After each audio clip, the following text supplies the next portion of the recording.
Rüschlikon, a tiny village on the outskirts of Zurich and one of the richest communities in Switzerland. Real estate prices are booming, unemployment virtually non-existent, and social problems are few and rare. Or as the mayor puts it, Rüschlikon is a wealthy community, but they say, of course, you can be rich, but please don't show it. One of the 5,300 villagers of Rüschlikon is Ivan Glassenberg, CEO of the commodity giant Glencore. Last year, his company went public, earning him more than $8.8 billion overnight. The next thing was surprising because we got a phone call from the tax office of the canton. They said, please be prepared to have a bank account that can accept 360 million of Swiss francs. The tax revenues from Ivan Glassenberg alone produced a surplus of more than 50 million Swiss francs. So the mayor decided to lower the taxes. We proposed to reduce it by 7%. But then trouble began.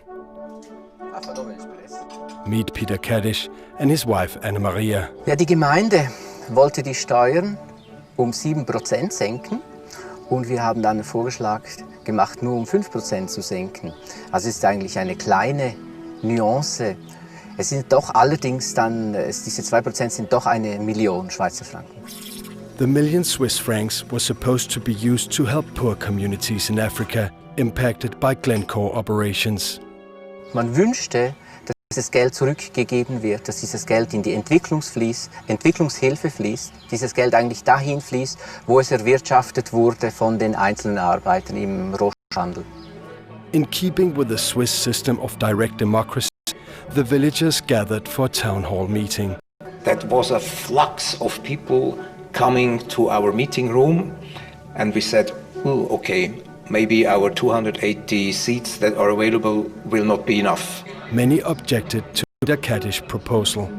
Some thought it was unfair to Ivan Glassenberg. Ich finde das eine bodenlose Frechheit. Wir verurteilen da jemanden in dieser Gemeinde. Vor 2 Jahren hat man aufgenommen, man hat den Geldsäge gern angenommen und jetzt tut man ihn so an den Pranger stellen. When the time came to vote, Danke, gegen mir. The outcome was obvious. Almost everyone wanted to keep the money in Rüschlikon. The council had never to interfere or to defend our own proposal, so that were the people that took it to their own. Eigentlich das Extremste war meiner Ansicht nach, dass die Leute, die hier leben, dass man zu wenig weiß, was auf dieser Welt passiert und dass man aber trotzdem sehr stark betroffen ist. Man ist ebenso betroffen wie auf der anderen Seite die Leute, die darunter leiden. Also wir leiden nicht, weil wir viel Geld bekommen, aber wir sind auch betroffen.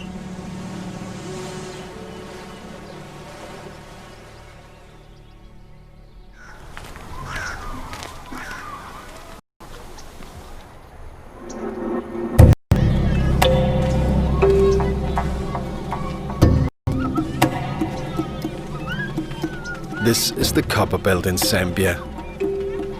Beneath the ground are the largest copper reserves in Africa, an essential commodity in the global economy.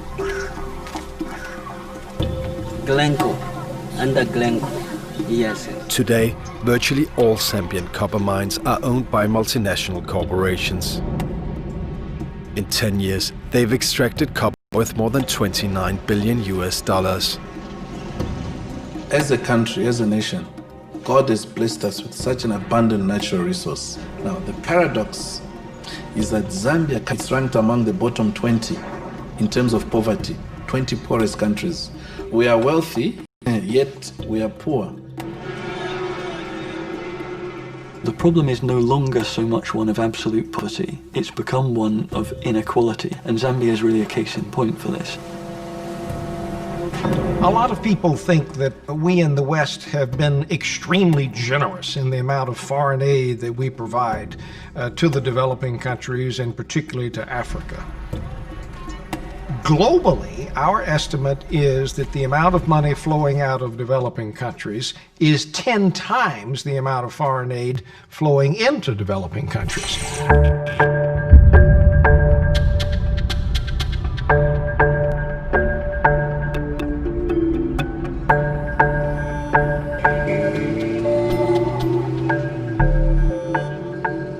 I've come to Zambia to find out why this country, with its enormous wealth of natural resources, is still among the poorest in the world. Why the boom in copper prices has not reduced poverty. The same question many Zambians asked themselves in the latest election.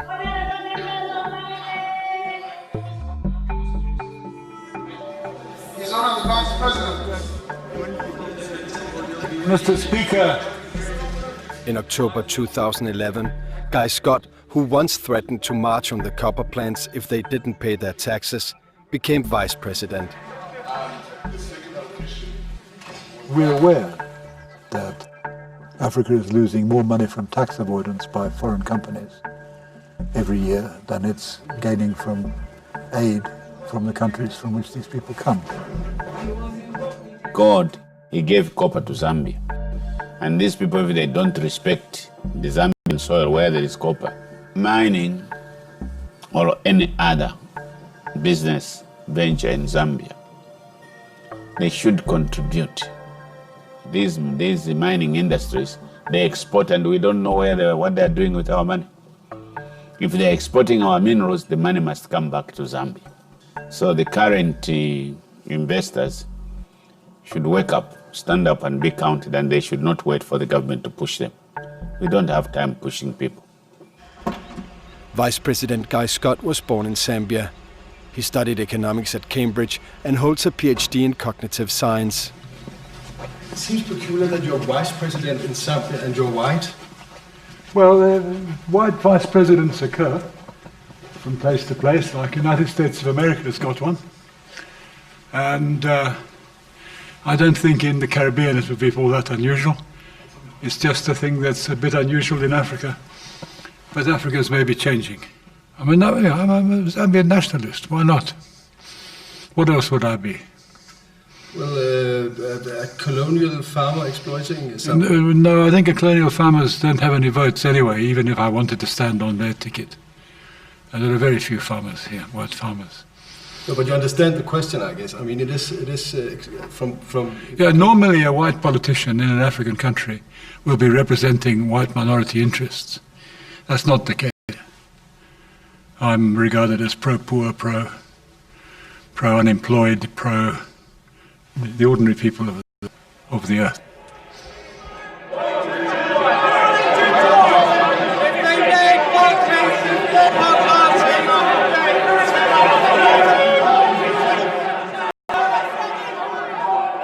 This is the London Metal Exchange, where the world market price on copper is determined. Between 2001 and 2008, the price on copper nearly quadrupled. Yet, despite the boom, the foreign investors paid virtually nothing in profit tax in Zambia. One reason could be transfer pricing. Transfer pricing is an enormously damaging phenomenon right the way across Africa. The name of the game is to shift your profits out of the high-tax countries, the onshore countries such as in Africa, where the profits are actually being made, and shift them artificially into low-tax countries, into tax havens where they won't be taxed or won't be taxed properly. The way that this is done is by multinational groups, is that they have subsidiaries all around the world, and these subsidiaries trade with each other. And they can artificially manipulate the prices of these trades for bookkeeping purposes, for accounting purposes. The tax haven subsidiary will buy something cheaply and sell it on much more expensively, and between that gap there's a huge profit, but they won't be taxed in the tax haven.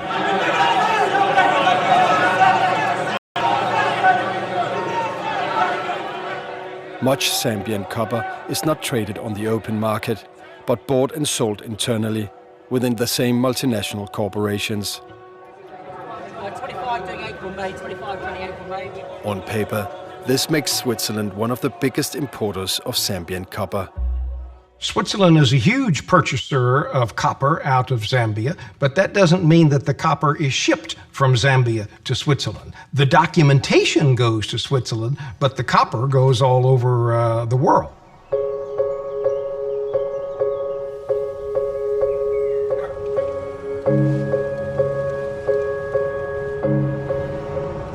Only a 30-minute drive from Rüschlikon is the headquarters of Glencore, owner of one of the biggest mining operations in Zambia. This is where Ivan Glasenberg works. Glasenberg is the CEO of Glencore and owns 15% of its shares. And on my right, Mr. Ivan Glasenberg, our esteemed CEO. It has been a very exciting period for the group. Glencore is the world's largest integrated commodities trader, with a yearly turnover on more than $180 billion, more than 8 times the gross national product of Zambia. Glencore controls Mopani copper mines in Zambia through a 73% stake. All copper produced by Mopani is sold internally to Glencore Switzerland. Despite its size, Glencore is virtually unknown to the public. In 2011, attorneys for Glencore warned news organizations in the UK that Glencore executives are extremely private individuals, and any reports about their homes or private lives could pose a security risk. Your company is a major investor in the developing world. We believe developing countries need more investment, not less. Investment provides jobs, education, access to healthcare, and improved infrastructure. We spend hundreds of millions of dollars on goods and services, as well as running schools and hospitals at many of our operations. Without foreign investment, none of this would be possible.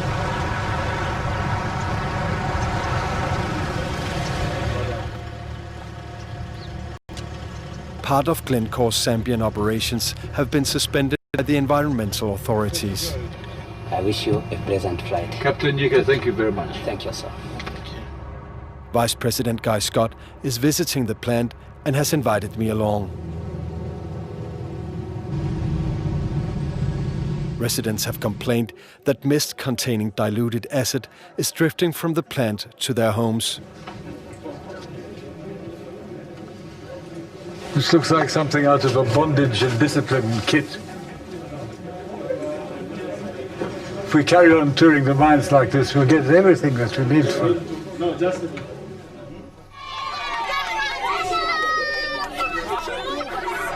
Vice President.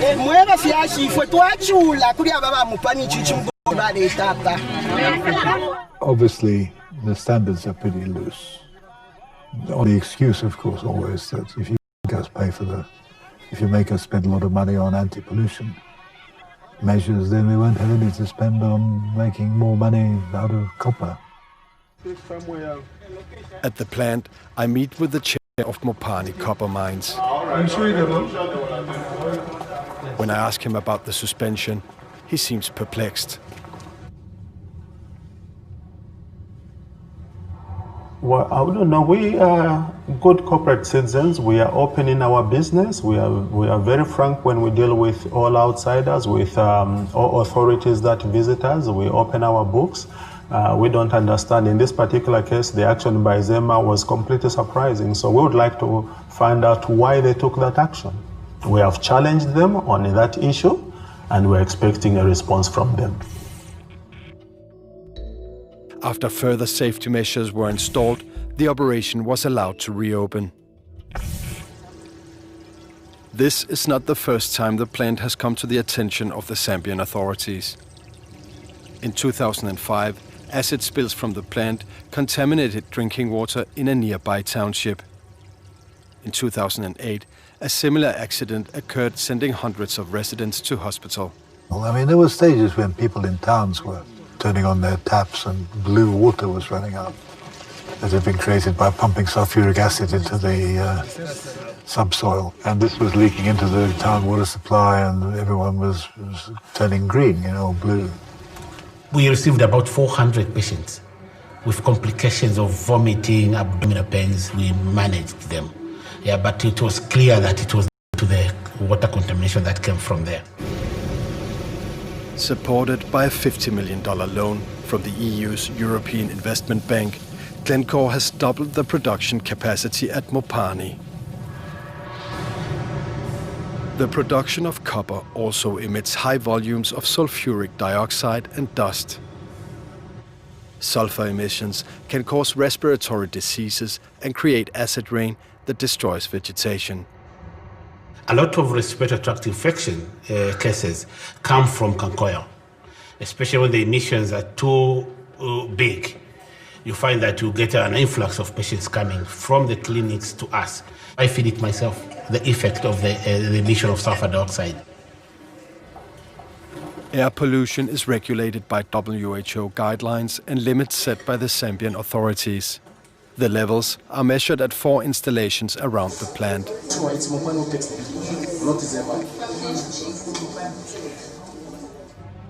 The numbers are collected by Mopani officials and not made public. According to environmental groups and local residents, the undisclosed numbers prove that the pollution far exceeds both national and international standards. The air tests that have been done by themselves, but also by other independent companies, have showed that we have as much as 1,000 times more emission of undesirable impurities than required by WHO, the World Health Organization. We wake up, all of us, in the night, and also we start coughing together with the children. We didn't even sleep. We just continue coughing. If there is big and the bad air comes.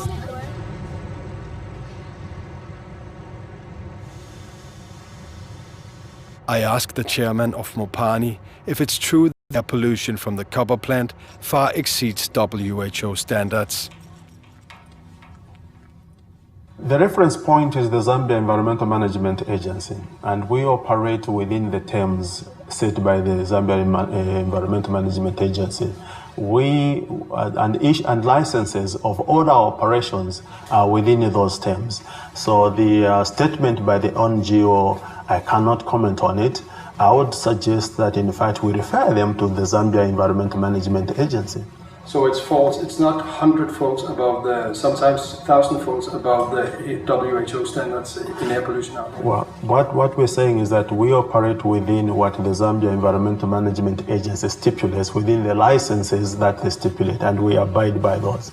So if other people do have evidence of something else, I would suggest that they contact the Zambia Environmental Management Agency, who are the authority to investigate any concerns that the public may raise.